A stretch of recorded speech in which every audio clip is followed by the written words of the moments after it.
In August 2019, a man was found dead in a Manhattan jail cell.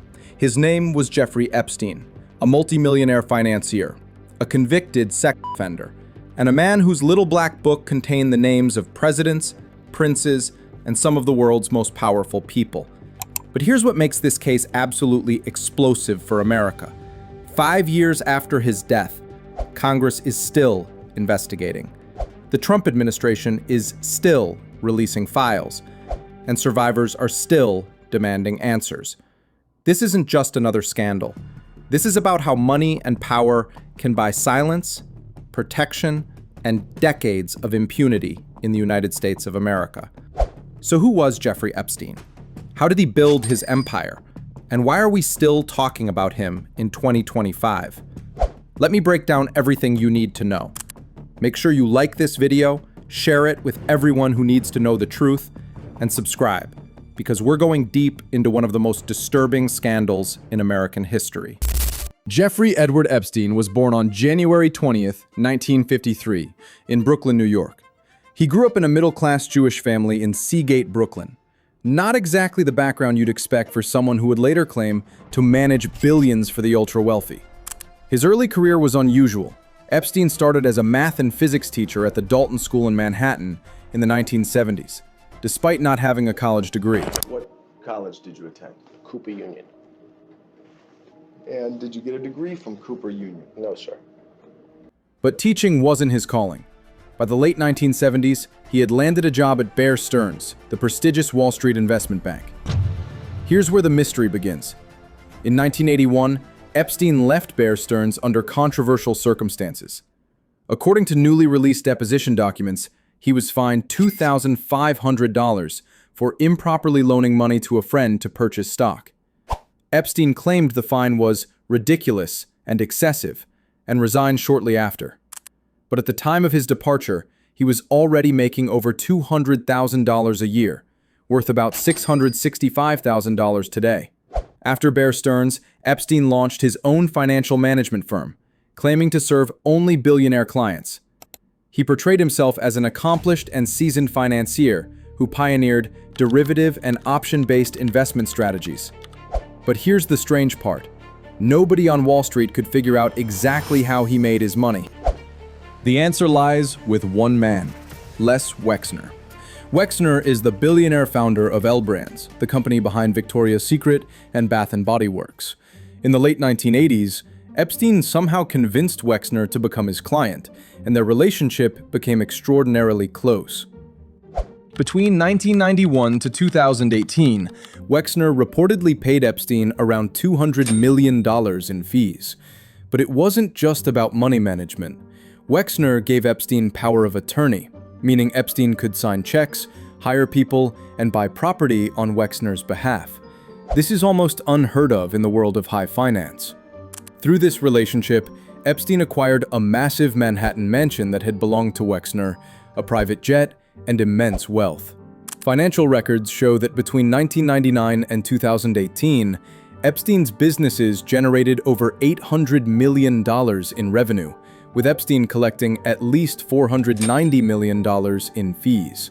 Wexner and another billionaire client, private equity executive Leon Black, supplied more than 75% of that income. In 2019, after Epstein's arrest, Wexner accused Epstein of misappropriating vast sums of money from his fortune, claiming he discovered the theft in 2007. He said he recovered about $46 million in securities, but refused to reveal the full extent of the alleged theft. But the question remains, was Epstein really just a financial genius, or was something darker happening behind the scenes? While Epstein was building his fortune, he was also constructing what survivors would later call a trafficking network. In 1998, Epstein purchased Little St. James, a 70-acre private island in the U.S. Virgin Islands, for $7.95 million. Locals came to call it Epstein Island, and it would become central to his crimes. The island featured multiple villas, a helipad, private beaches, and, according to court documents, hidden cameras in bedrooms and bathrooms. Here's what witnesses reported. Airport workers in St. Thomas told investigators they saw Epstein boarding his private planes with girls who appeared to be underage, some as young as high school age. Flight logs show that Epstein's private jet, nicknamed the Lolita Express, made hundreds of trips, often with young women aboard. Virginia Giuffre, one of Epstein's most prominent accusers, described the island as a place where him and his guests used to have sex with the girls, in various buildings set up around the property. She claimed there were beds set up for instant sexual entertainment. Another victim allegedly tried to escape by swimming, but with no other way off the island except by helicopter or boat, escape was nearly impossible. This wasn't just about Jeffrey Epstein acting alone. At Epstein's side was Ghislaine Maxwell. Maxwell, born in 1961, was a British socialite and daughter of media mogul Robert Maxwell. She moved to New York after her father's death in 1991 and soon began a relationship with Epstein. According to survivors, Maxwell played a crucial role. Virginia Giuffre testified that Maxwell recruited her, working as a spa attendant at Mar-a-Lago in Palm Beach. Giuffre described how Maxwell teaching her how to give a B job, how to be quiet, be subservient, give Jeffrey what he wants. In December 2021, Maxwell was convicted on 5 counts, including trafficking of a new early teenage girls. The judge stated, Ms. Maxwell directly and repeatedly, and over the course of many years, participated in a horrific scheme to entice, transport, and traffic teenage girls, some as young as early teens, for sexual abuse by and with Jeffrey Epstein. Maxwell was sentenced to 20 years in federal prison. In October 2025, the U.S. Supreme Court declined to hear her appeal, effectively ending her legal challenges. March 2005. The Palm Beach Police Department began investigating after a young girl reported being molested at Epstein's mansion. Within months, dozens of other teenage girls came forward with similar stories. The evidence was overwhelming. Police found photos throughout Epstein's home, along with hidden cameras. Palm Beach police prepared to charge Epstein with multiple counts of unlawful S activity with teenagers. But then, something extraordinary happened. The 2007 non-prosecution agreement, instead of facing serious federal charges, Epstein's legal team, which included heavyweight lawyers like Alan Dershowitz and Ken Starr, negotiated a deal with Alexander Acosta, then the U.S. Attorney for the Southern District of Florida. In 2008, Epstein pleaded guilty to just 2 state charges, soliciting prostitution and soliciting prostitution from a minor. His sentence? Just 18 months in county jail, with work release during the day. He served only 13 months. But the deal included something even more controversial, a non-prosecution agreement that granted immunity to Epstein, 4 named co-conspirators, and any potential co-conspirators. This meant anyone who helped Epstein could never be prosecuted in federal court, at least in Florida. Who else was underage? All of them. Those girls brought other girls too. The victims were never told about this deal until after it was signed. In 2020, the Justice Department's Office of Professional Responsibility concluded that Acosta exercised poor judgment, but found no evidence of corruption or that Epstein's wealth influenced the decision. However, critics argue the deal gave Epstein, and potentially others, a free pass for heinous crimes. Epstein didn't just have money, he had access. His social circle included some of the most powerful people in America and beyond. First, Donald Trump. Trump and Epstein were friends for at least 15 years, from the 1990s to the mid-2000s. In 2002, Trump told New York Magazine, "I've known Jeff for 15 years. Terrific guy. He's a lot of fun to be with. It is even said that he likes beautiful women as much as I do, and many of them are on the younger side." Well, I knew him like everybody in Palm Beach knew him. He was a fixture in Palm Beach. I don't think I've spoken to him for 15 years. Flight logs show Trump flew on Epstein's private jet at least 7 times. And by the way, I never went to the island, and Bill Clinton went there supposedly 28 times. I never went to the island. But However, Trump has said their friendship ended in 2004, reportedly after they competed for the same Palm Beach property. I have a great spa, one of the best spas in the world at Mar-a-Lago. And people were taken out of the spa, hired by him. In other words, gone. And other people would come and complain, this guy is taking people from the spa. I didn't know that. And then when I heard about it, I told him, I said, listen, we don't want you taking our people, whether it was spa or not spa. I don't want him taking people. And he was fine, and then not too long after that, he did it again, and I said, out of here. In September 2025, a controversial birthday book was released by the House Oversight Committee. The book, compiled for Epstein's 50th birthday in 2003, allegedly contains a note bearing Trump's signature alongside a drawing of a woman's figure. The White House has denied Trump wrote the note and claims the signature is not his. I don't understand it. Why they would be so interested. He's dead for a long time. He was never a big factor in terms of life.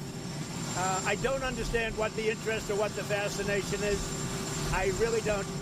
No matter how much Trump denies that he wasn't very close to Epstein, there are several things that completely contradict his claims. Whether it's the numerous occasions where the two were seen together, or their chemistry that made it clear they were quite good friends, it's undeniable. Trump was even spotted multiple times on Epstein's private jet, the Lolita Express. Beyond that, many other pieces of evidence suggest that Trump and Epstein shared a close friendship. Mocking this very fact, a statue titled "Best Friends Forever" was even installed in downtown Washington, D.C., humorously taking a jab at their relationship. Second, Bill Clinton. Former President Bill Clinton traveled on Epstein's private jet multiple times between 2001 and 2003, primarily for Clinton Foundation humanitarian work. Flight logs confirm at least 4 trips, totaling numerous flights. And Bill Clinton went there supposedly 28 times. Virginia Giuffre claims she saw Clinton on Epstein's island, though she later backtracked parts of her account. Clinton has consistently denied any knowledge of Epstein's crimes and stated he never visited Little St. James. In October 2025, the House Oversight Committee subpoenaed Clinton to testify about his relationship with Epstein. Committee Chairman James Comer stated, "Evidence from news reports, survivor accounts, and official records indicate that Bill Clinton had significantly closer connections to Epstein compared to President Donald Trump." The evidence we've gathered does not implicate President Trump in any way. Public reporting, survivor testimony, and official documents show that Bill Clinton had far closer ties to Epstein. Third, Prince Andrew.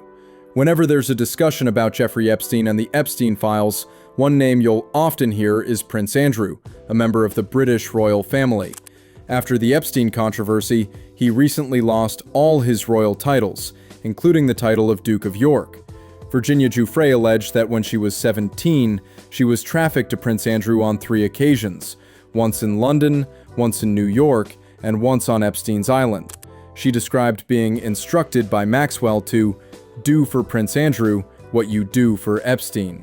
And I'd hop in the car with Ghislaine and Jeffrey, and Ghislaine said he's coming back to the house, and I want you to do for him what you do for Epstein.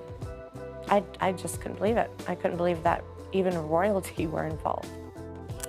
Prince Andrew denied all allegations, but his November 2019 BBC interview was widely criticized, and many felt he showed a lack of empathy for Epstein's victims. The problem was the fact that once he had been convicted, I stayed with him, and that's the bit that as it were, I kick myself for on a daily basis, because it was not something that was becoming of a member of the royal family. In February 2022, Andrew reached an out-of-court settlement with Giuffre. While he did not admit wrongdoing, he acknowledged that Jeffrey Epstein trafficked countless young girls and said he regrets his association with Epstein. The settlement was estimated to be around £3 million, with part going to Giuffre's charity for trafficking survivors. Others in Epstein's orbit included former Israeli Prime Minister Ehud Barak, film director Woody Allen, billionaire Bill Gates, and many others. Being named in documents does not indicate wrongdoing, but it shows the extraordinary reach of Epstein's network. It's the moment Jeffrey Epstein is asked about his friendship with Donald Trump, and it's going viral today. Have you socialized with him? Yes, sir. Yes? Yes, sir. In November 2018, the Miami Herald published Julie K. Brown's groundbreaking investigation that reignited the case. Brown spoke with about 80 women who said they were sexually abused by Epstein between 2001 and 2006. July 6, 2019. Epstein was arrested and charged with federal trafficking of minors and conspiracy.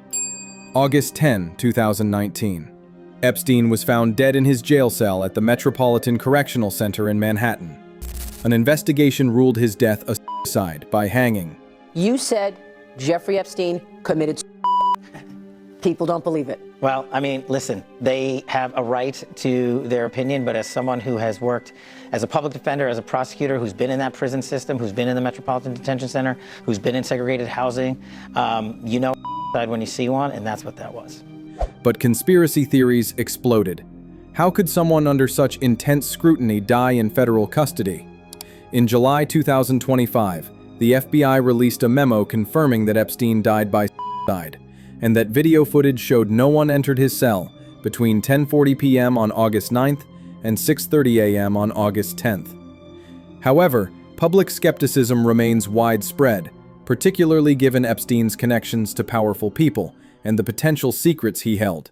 The public's theories were further fueled when a few seconds of footage were found missing from the clip released by the FBI. The video was released by the Department of Justice to prove that no one entered Epstein's cell before he was found dead, and that he really did take his own life. But it's only fueling more conspiracy theories. Look, the video jumps just before 11:59 to midnight. There's one full minute missing. That's when things really heated up. People found this extremely suspicious and started asking questions. And honestly, they had every right to do so. So you think he did not die by suicide, given all the things we just talked about? I do not believe he died by suicide. And do you believe that, do you have any speculation or view of who killed him? No, I don't. But the authorities didn't have any solid answers, which only increased people's curiosity about these infamous Epstein files. If you're finding this video on Jeffrey Epstein interesting, you'll definitely enjoy the one we made on Diddy, another celebrity involved in similar controversies. You can check it out by clicking the I button or the link in the description box below. 5 years after Epstein's death, the story is far from over. House Oversight Committee investigation, 2025. In 2025, the Republican-led House Oversight and Government Reform Committee launched a comprehensive investigation into Epstein and how the federal government handled his case. August 25, 2025. Chairman James Comer issued subpoenas to Epstein's estate, demanding documents including Epstein's will, personal address books, and the controversial birthday book. September 1st, 2025. The committee released over 33,000 pages of documents from the Justice Department's investigation. These included court records, flight logs, and suspicious activity reports from banks. September 2nd, 2025. Survivors of Epstein's abuse gathered on Capitol Hill to share their stories publicly and demand full transparency.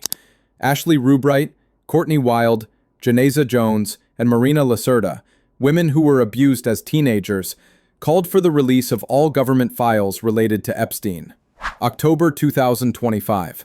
The committee continued its work, releasing a transcript of an interview with Alex Acosta, who defended his 2007 plea deal and claimed federal prosecution was a crapshoot at the time. The Epstein Files Transparency Act. Representatives Thomas Massie and Ro Khanna, DCA, introduced legislation to force the Justice Department to release all unclassified Epstein files. The bill has bipartisan support, with 217 House members signing a discharge petition to bring it to the floor, just one signature short of the 218 needed. Speaker Mike Johnson said in October 2025 that he would not block a vote if the petition reaches 218 signatures, but only after the government shutdown ends. DOJ memo, July 2025. In July 2025, the Justice Department released a controversial two-page memo stating there is no evidence of an Epstein client list. There is no credible evidence that Epstein blackmailed prominent individuals. There is no evidence to predicate investigations against uncharged third parties. The FBI confirmed Epstein died by suicide.